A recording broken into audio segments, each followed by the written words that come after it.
ಸಚಿವರ ಖಾತೆಗಳಲ್ಲೂ ಕೂಡ ಬದಲಾವಣೆಗೆ ಬಿಜೆಪಿ ಮುಂದಾಗಿದೆ. ಪ್ರಧಾನಿ ಮೋದಿಯಿಂದ ಸಚಿವ ಸಂಪುಟ ಪುನರಚನೆ ಆಗುವುದು ಬಹುತೇಕ ಫಿಕ್ಸ್. ಸಂಪುಟ ಸರ್ಜರಿ ಜೊತೆಗೆ ಬಿಜೆಪಿ ಸಂಘಟನೆಯಲ್ಲೂ ಕೂಡ ಚೇಂಜ್ ಆಗುತ್ತಾ? 2 ಸರ್ಜರಿಗಳನ್ನ ಏಕಕಾಲದಲ್ಲಿ ಮಾಡಲು ಅಮಿತ್ ಶಾ ಹಾಗೂ ಮೋದಿ ಪ್ಲಾನ್ ಮಾಡ್ತಾ ಇರುವಂಥದ್ದು. ಮುಂದಿನ 1 ವಾರದೊಳಗೆ ಸಂಪುಟ ಸರ್ಜರಿಗೆ ಮುಹೂರ್ತ ಫಿಕ್ಸ್ ಮಾಡಲಾಗಿದೆ. ಬಿಜೆಪಿ ಸಂಘಟನೆಯಲ್ಲಿ ಯುವ ನಾಯಕರಿಗೆ ಹೆಚ್ಚಿನ ಜವಾಬ್ದಾರಿಯನ್ನ ನೀಡಲಾಗುತ್ತೆ. ಅಂದ್ರೆ ಪಕ್ಷ ಸಂಘಟನೆ ಮಾಡಬೇಕಲ್ವಾ, ಹಾಗಾಗಿ ಯುವ ನಾಯಕರಿಗೆ ಹೆಚ್ಚಿನ ಒತ್ತನ್ನು ನೀಡ್ತಾ ಇರುವಂಥದ್ದು. ಕೆಲ ಸಚಿವರ ಖಾತೆಗಳಲ್ಲೂ ಕೂಡ ಬದಲಾವಣೆಗೆ ಬಿಜೆಪಿ ತಯಾರಿ ನಡೆಸ್ತಾ ಇದೆ. ಮೋದಿಯಿಂದ ಇನ್ನು ಸಚಿವ ಸಂಪುಟ ಪುನರ್ರಚನೆ ಆಗಲಿದೆ. ಸಂಪುಟ ಸರ್ಜರಿಯ ಜೊತೆಗೆ ಬಿಜೆಪಿ ನಾಯಕರ ಬದಲಾವಣೆ ಕೂಡ ಆಗಲಿರುವಂಥದ್ದು. ಇನ್ನು ಯಾರಿಗೆಲ್ಲ ಲಾಟ್ರಿ ಅಂತ ನೋಡೋದಾದ್ರೆ ರಾಘವ್ ಚಡ್ಡಾ, ಅಶೋಕ್ ಮಿತ್ತಲ್ ಹಾಗೂ ಏನು ತರುಣ್ಗೂ ಕೂಡ ಲಾಟ್ರಿ ಸಿಗುವಂಥದ್ದು. ಅಂದ್ರೆ ಯುವ ನಾಯಕರಿಗೆ ಮಣೆ ಹಾಕ್ತಾ ಇರುವಂಥದ್ದು. ಶ್ರೀಕಾಂತ್ ಶಿಂದೆ, ರಾಘವ್ ಚಡ್ಡಾ ಇವರೆಲ್ಲರಿಗೂ ಕೂಡ, ಶಕ್ತಿಕಾಂತ್ ದಾಸ್ ಇವರೆಲ್ಲರಿಗೂ ಲಾಟ್ರಿ ಸಿಗುತ್ತಾ, ಮೋದಿ ಕ್ಯಾಬಿನೆಟ್ನಲ್ಲಿ ಅವಕಾಶ ಸಿಗುತ್ತಾ ಅನ್ನುವಂಥದ್ದು.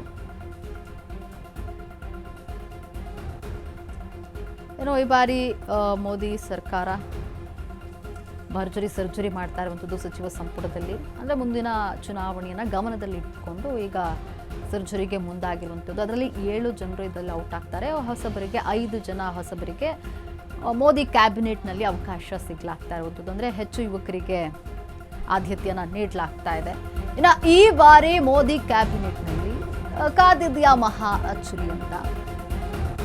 ಇನ್ನು ವಿತ್ತ ಮಂತ್ರಿ ನಿರ್ಮಲಾ ಸೀತಾರಾಮನ್ಗೆ ಕಾದಿದೆಯಾ ದೊಡ್ಡ ಶಾಕ್. ಸಚಿವೆ ನಿರ್ಮಲಾ ಸ್ಥಾನಕ್ಕೆ ಬೇರೊಬ್ಬರನ್ನ ತರಲು ಮೋದಿ ಪ್ಲಾನ್ ಮಾಡ್ತಾ ಇದ್ದಾರಾ?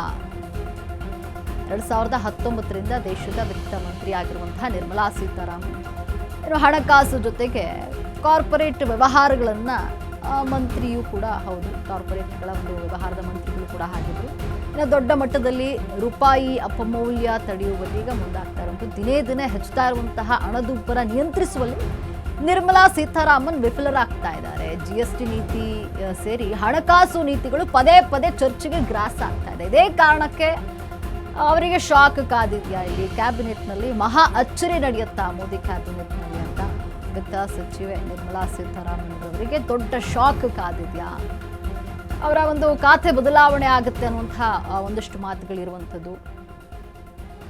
ಇನ್ನು ಖಾತೆ ಅದಲು ಬದಲು ಆಗೋದಾದ್ರೆ ಯಾರು ಅಂತ ನೋಡೋದಾದ್ರೆ ನಿರ್ಮಲಾ ಸೀತಾರಾಮನ್ ಶಿಕ್ಷಣ ಸಚಿವಾಲಯದ ಹೊಣೆಯನ್ನ ಹೊರತಾರ. ಪ್ರಸ್ತುತ ಅವರು ಹಣಕಾಸು ಸಚಿವೆ ಆಗಿರುವಂಥದ್ದು. ಇವರನ್ನ ಆ ಹುದ್ದೆಯಿಂದ ಬದಲಾಯಿಸಿ ಶಿಕ್ಷಣ ಸಚಿವಾಲಯದ ಹೊಣೆಯನ್ನ ನೀಡುವ ಬಗ್ಗೆ ಗಂಭೀರವಾಗಿ ಊಹಾಪೋಹಗಳು ಚರ್ಚೆ ಆಗ್ತಾ ಇವೆ.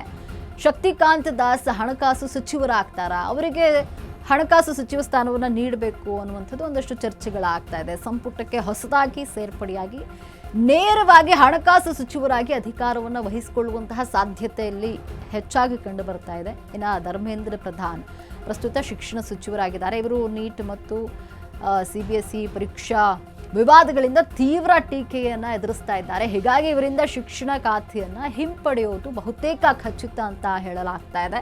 ಇವರನ್ನ ಸಂಪುಟದಿಂದಲೇ ಕೈ ಬಿಡ್ತಾರೋ ಅಥವಾ ಬೇರೆ ಸಣ್ಣ ಖಾತೆಯನ್ನು ನೀಡ್ತಾರೋ ಎಂಬುದು ಸ್ಪಷ್ಟವಾಗಿ ಮಾಹಿತಿ ಇಲ್ಲ. ಒಟ್ಟಿನಲ್ಲಿ ಕ್ಯಾಬಿನೆಟ್ನಿಂದ ಹೊರ ಬರ್ತಾರೆ ಅನ್ನುವಂಥದ್ದು ಒಂದಷ್ಟು ಚರ್ಚೆಗಳು ನಡೀತಾ ಇದೆ.